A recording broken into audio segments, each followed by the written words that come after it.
Mount Everest পৃথিবীর সবচেয়ে বড় পর্বত।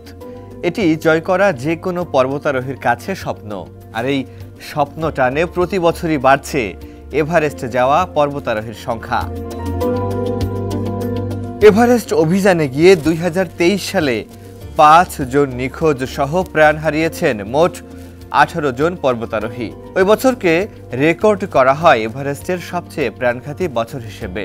পথে পথে মৃতদেহ, তবুও মানুষ কেন পাড়ি জমায় দুঃসাহসী এই অভিযানে? 1953 সাল প্রথমবারের মতো এভারেস্টে পৌঁছে ইতিহাস তৈরি করেছিলেন নিউজিল্যান্ডের এডমন্ড হিলারি এবং নেপালের শেরপা তেনজিং নোরগে। ওয়ালটন ফ্রিজ কিনে অনেকের মতো আপনিও হয়ে যেতে পারেন মিলেনিয়াল সেরা পণ্যের সেরা অফার। এরপর থেকেই শুরু হয় এভারেস্টের জয়ের প্রক্রিয়া। একের পর এক পর্বতারোহী পৌঁছতে থাকেন এই শিখরে। বিশ্বের সর্বোচ্চ শৃঙ্গে আরোহণ আর নিজের দেশের পতাকা উড়িয়ে ইতিহাস করতে চান অনেকেই, কিন্তু এ যেন এক মহাযাত্রা। প্রয়োজন দীর্ঘ প্রশিক্ষণের, আর এই প্রশিক্ষণ নিয়েও কজনই বা সফল হন?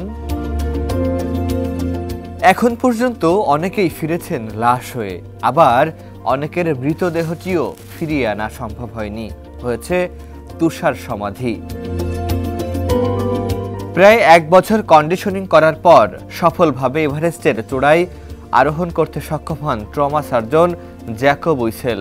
তিনি বলেন, আপনি যদি কাউকে নিয়ে যান এবং এভারেস্টের উচ্চ শিবিরে পৌঁছান, এমনকি চূড়ায় না পৌঁছালেও আরোহণকারী সম্ভবত 10 থেকে 15 মিনিটের মধ্যে কোমায় চলে যাবে।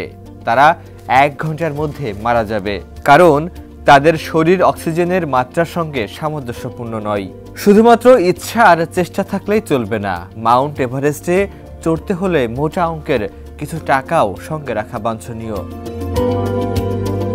এভারেস্ট অভিযানের জন্য জনপ্রতি গড়ে প্রায় $40,000 বাংলাদেশি টাকায়, যা প্রায় 34 লক্ষ টাকা খরচ করতে হয়। তবে সবকিছুর পরও সাম্প্রতিক বছরগুলোতে বহুগুণে বৃদ্ধি পেয়েছে অ্যাডভেঞ্চার প্রিয় মানুষের কাছে পর্বতারোহণের এই জনপ্রিয়তা। ডেস্ক রিপোর্ট, সমকাল।